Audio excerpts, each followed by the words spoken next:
पर राखिए, चलिए आज्ञा माही। कहे कबीर दास को, तीन लोक डर नाही। सतगुरु शब्द उलंघ किए, जो सेवक कहीं जाए। जहाँ जाए तह काल है, कह कबीर समझाए। सन्मुख विराजमान श्री परमहंस विभूतियों के सुंदर पावन दर्शन दीदार करते हुए मिलकर बोलना जयकार। जो गुरुमुख सद्गुरुदेव जी की आज्ञा अर्थात वचन को श्रद्धा पूर्वक शिरोधार्य करके उसका पालन करता है, उसे तीनों लोकों में किसी का भय नहीं रहता। अंधेर नगरी चौपट राजा, यह कहावत सबने सुनी और पढ़ी होंगी। एक बार वाणी में भी कथन आया है कि एक नगरी थी जिसे लोग अंधेर नगरी के नाम से जानते थे, और उस नगरी के राजा का नाम चौपट था। जैसा उसका नाम था वैसा ही उसका काम भी था। वो अपनी बुद्धि से कुछ भी काम न लेता था। जैसा मंत्री और नौकर चाकर कह देते वह उसकी मान लेता था। सभी लोग उसकी चापलूसी करते और कहते कि महाराज, आपके जैसा राजा न कभी हुआ है न कभी होगा। उन सब की झूठी प्रशंसा सुनकर के राजा फूला न समाता था, और उसके राज्य में सभी वस्तुएं टके सेर बिकती थी। मिट्टी, आटा, मिठाई, खोया, बर्फी, काजू, बादाम, फल, सब्जी, सभी वस्तुएं टके सेर थी। इसलिए वहाँ के बारे में लोग यह कहा करते थे कि अंधेर नगरी चौपट राजा, टके सेर बाजी टके सेर खाजा।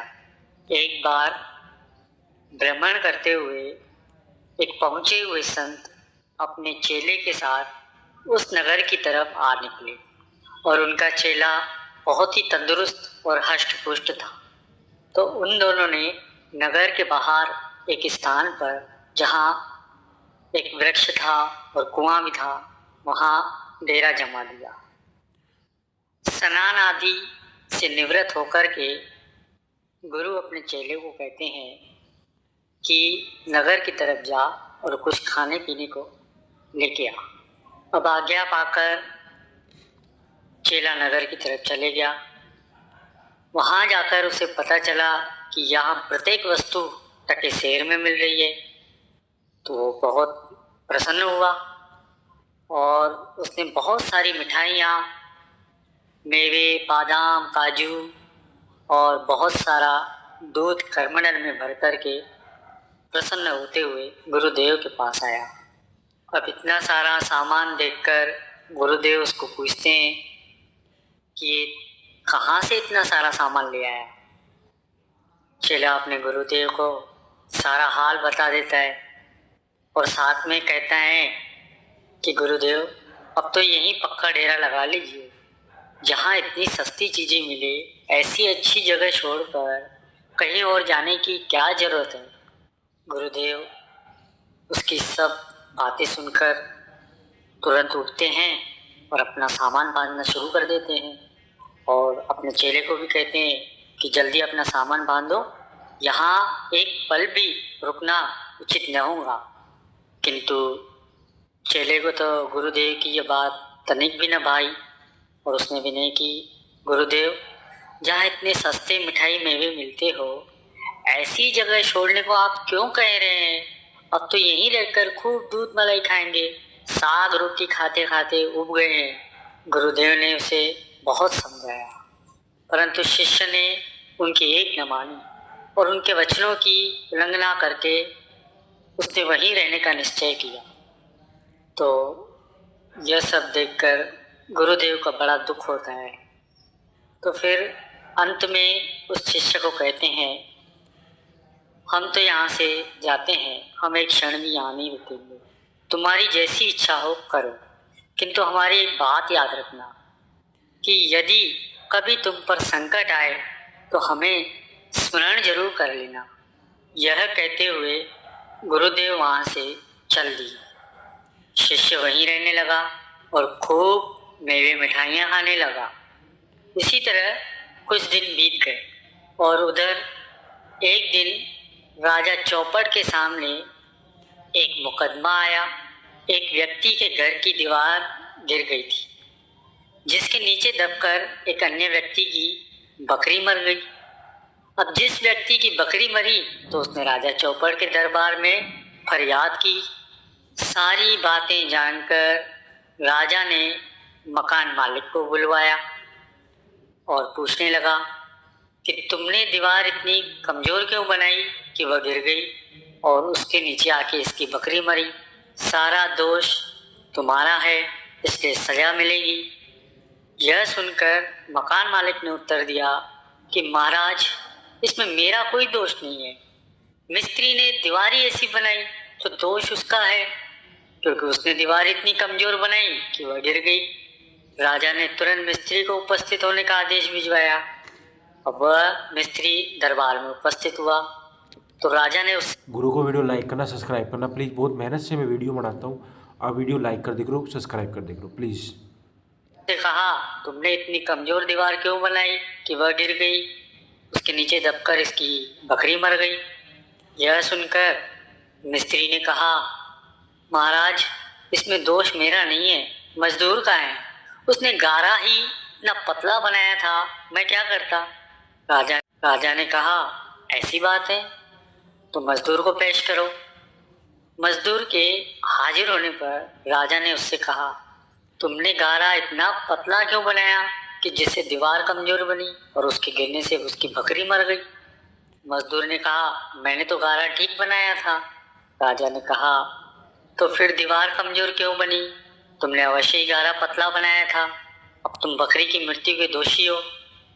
राजा ने मंत्री को आदेश दिया, इसे फांसी पर लटका दो। मजदूर बहुत रोया चिल्लाया, परंतु उसकी सुनता कौन। अंधेर नगरी, चौपट राजा। सैनिक उसे जबरदस्ती पकड़ करके फांसी के फंदे तक लेके गए। फंदा उसके गले में डाल दिया। फंदा इतना चौड़ा था और मजदूर बेचारा दुबला पतला। सैनिक दरबार में उपस्थित हुए और अपनी समस्या राजा के सामने रख दी। समस्या सुनकर राजा चौपट ने कहा, ऐसी बात है तो नगर में से किसी भी मोटे ताजे व्यक्ति को ढूंढ कर लेके आओ, जिसकी गर्दन में ये फंदा पूरा आ जाए, इस मजदूर के स्थान पर उसे फांसी पर चढ़ा दो। सैनिक राजा चौपट की बुद्धि की प्रशंसा करते हुए एक मोटे व्यक्ति को खोजने के लिए नगर में चले गए। वे बाजार से निकल रहे थे कि उनकी नजर एक हलवाई की दुकान पर संत जी के उस चेले पर पड़ी जो रसगुल्ले खा रहा था।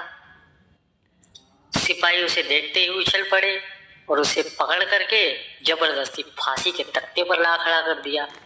चेला बेचारा रोते हुए सैनिकों को पूछता है, मैंने तो कोई अपराध नहीं किया, फिर तुम मुझे यहाँ क्यों लाए हो। सैनिकों ने उसे संपूर्ण वृतांत कह सुनाया।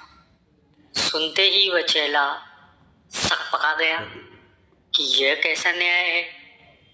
उसे गुरुदेव के वचन याद आ गए कि ऐसी नगरी में एक पल भी रहना ठीक नहीं। यह सोचकर वह रोने लगा कि गुरुदेव ने यहाँ रहने से मुझे कितना मना किया, परंतु मैंने उनके वचनों की तनिक भी परवाह न की।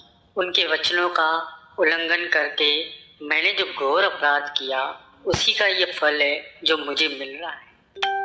यह सोचकर वह जोर जोर से रोने लगा और अपने गुरुदेव को याद करने लगा कि हे गुरुदेव, मुझे इस विपदा से बचाओ। तभी उसके गुरुदेव वहाँ उपस्थित हुए। संपूर्ण वृतांत जानकर उन्होंने सैनिकों से कहा कि हम इसके गुरु हैं, हमें इसे कुछ उपदेश देना है। सैनिकों ने उसके गुरुदेव की बात मान ली। गुरुदेव चेले के कान में कुछ शब्द कहे और फांसी के तख्ते पर चढ़कर बोले, सैनिकों, जल्दी से हमें फांसी लगा दो। यह सुनकर चेला चिल्लाया, नहीं नहीं, आप फांसी पर कैसे चढ़ सकते हैं? फांसी का आदेश तो मेरे लिए है, इसलिए फांसी पर चढ़ने का अधिकार मेरा है। यह सब देखकर सैनिक बहुत चकित हुए। राजा को जाकर सारी घटना जा सुनाई। यह सुनकर राजा चौपड़ भी बहुत ही आश्चर्यचकित हुआ और स्वयं वहां आ गया। आते ही उसने प्रश्न किया, भाई बात क्या है? तुम दोनों ही फांसी पर क्यों चढ़ना चाहते हो? गुरुदेव ने राजा को उत्तर दिया, आपको यह बात जानकर क्या करना है? समय नष्ट मत कीजिए, हमें फांसी पर चढ़ाए जाने का शीघ्र आदेश दीजिए। इतने में चेला फिर बोल उठा, फांसी पर तो मैं ही चढ़ूंगा, क्योंकि फांसी पर मुझे ही चढ़ाए जाने का राजा का आदेश है। यह सब देखकर राजा को तो कुछ समझ में नहीं आया और पूछने लगता है कि तुम दोनों फांसी पर चढ़ने के लिए उतावले क्यों? जब तक ये बात स्पष्ट नहीं करोगे, तुम दोनों में से किसी को भी फांसी पर नहीं चढ़ाया जाएगा। इस पर गुरुदेव उस राजा को कहते हैं कि हम बताना तो बिल्कुल भी नहीं चाहते, परंतु आप इतनी जिद कर रहे हैं तो सुनिए। इस समय स्वर्गलोक में इंद्र का सिंहासन खाली पड़ा है और इस समय बहुत ही अच्छा मुहूर्त है, और जो व्यक्ति इस समय फांसी पर चढ़ेगा वह स्वर्ग का राजा बनेगा। यह सुनकर राजा बोला, तब तो मैं ही फांसी पर चढ़ूंगा, क्योंकि यह मेरा तो जन्म सिद्ध अधिकार है। सैनिकों, हमें तुरंत फांसी पर चढ़ा दो।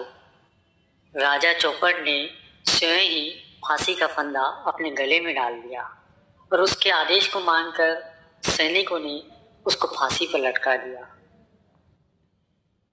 तो गुरुमुखों, एक बात तो स्पष्ट है कि हम गुरुमुखों के लिए यह कथा कितनी ही शिक्षाप्रद है। सत्पुरुष श्री गुरु अर्जन देव जी महाराज के वचन है कि गुरु का वचन सदा अविनाशी, गुरु के वचनी कटी जम फांसी। शिष्य को सद्गुरुदेव जी के वचन की पालना करने के लिए सर्वस्व समर्पण कर देना चाहिए। इससे सेवक को सद्गुरुदेव जी की कृपा प्राप्त होती है। गुरु को वीडियो लाइक करना, सब्सक्राइब करना प्लीज़।